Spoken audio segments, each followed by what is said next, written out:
Welcome.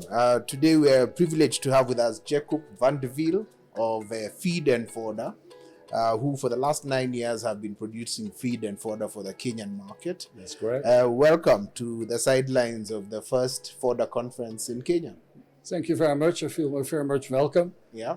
And it's a nice opportunity to meet the market, actually. Excellent. Maybe you can tell us a bit about Feed and Fodder as an organization and how you find yourself investing in the Kenyan market for the produce that you produce for the market. Yeah, so Feed and Fodder started about 9 years ago. We came here as we did recognize the big difference in milk production per cow compared to what we are used to in the Netherlands. Yes. In the Netherlands, we're looking at 30 to 40 liters per day for a cow. Yes. Here, a lot of farmers are happy if their cows are producing 10 liters per day. Yeah.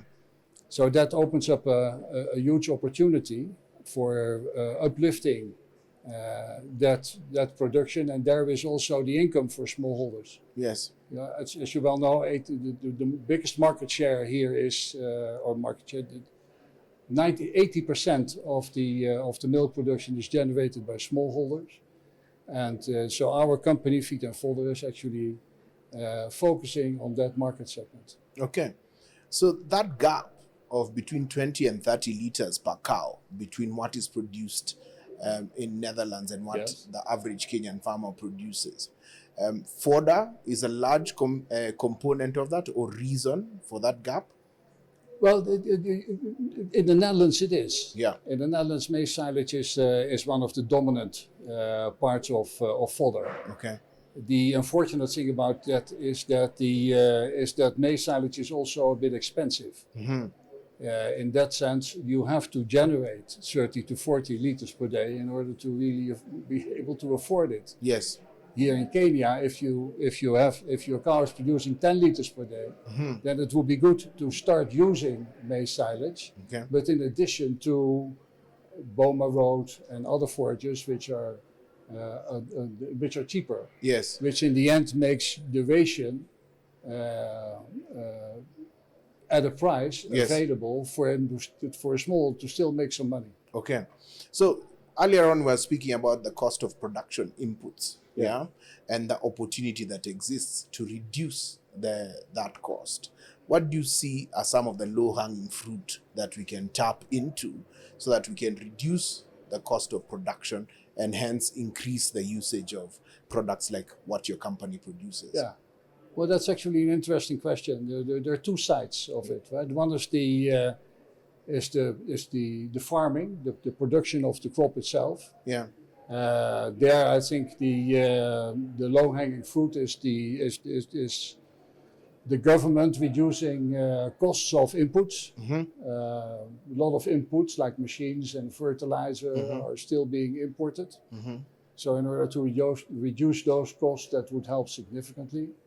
Also for the government to make land available. Yeah. We are now working with private farmers. And of course, they like to return on their investment in the land. Yes.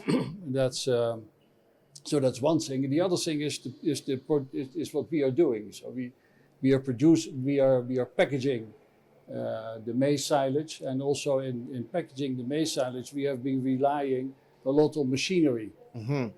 But we have found out that it's also possible to reduce those costs by switching machinery for labor. Okay. Which I think is actually great because a lot of people find employment, they generate some income, and the bags that we are using, the packaging material, are become reusable. Okay. Which is of course also from an eco point very much better.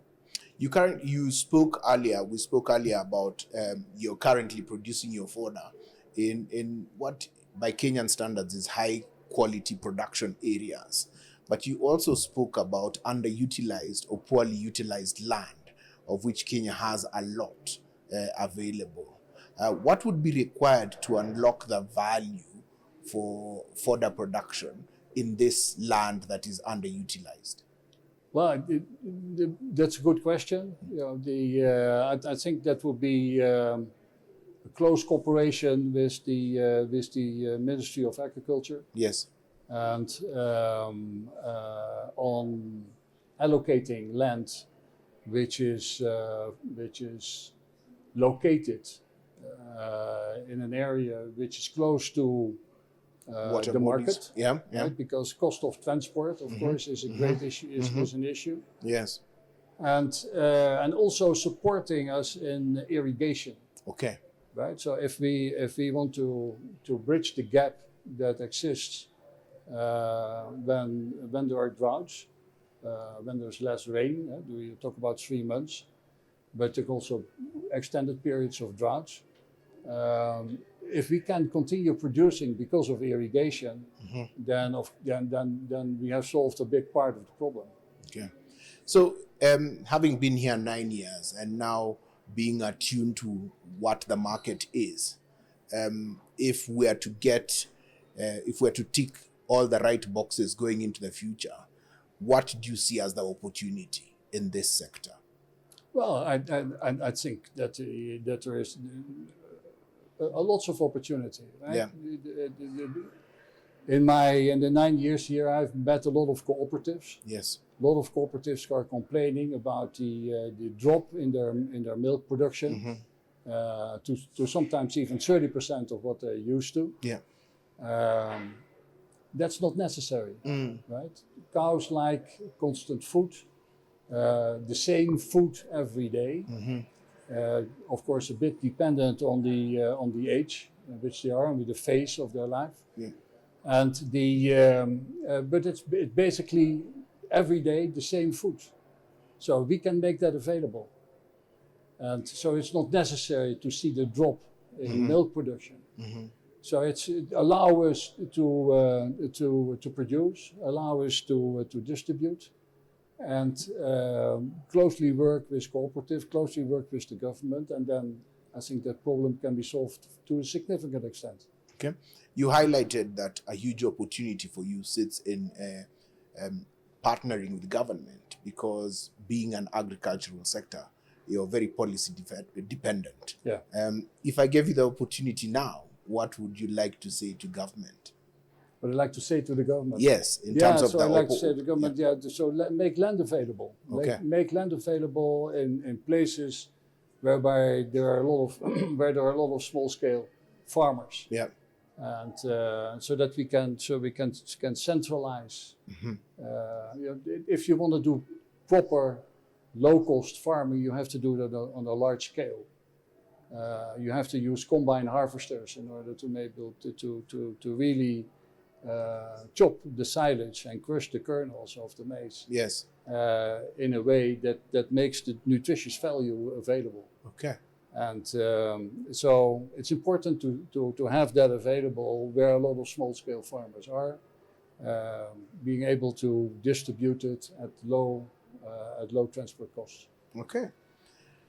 Excellent. Jacob, thank you very much for your insights and for your knowledge. You can find out more about Jacob at feedandfodder.co.ke, I think is their website. Yeah. And enjoy the rest of the conference. Thank you very much for being here and having had the opportunity to explain a little bit about what you're doing. Excellent. Okay. Thank you. Thank you. Yeah.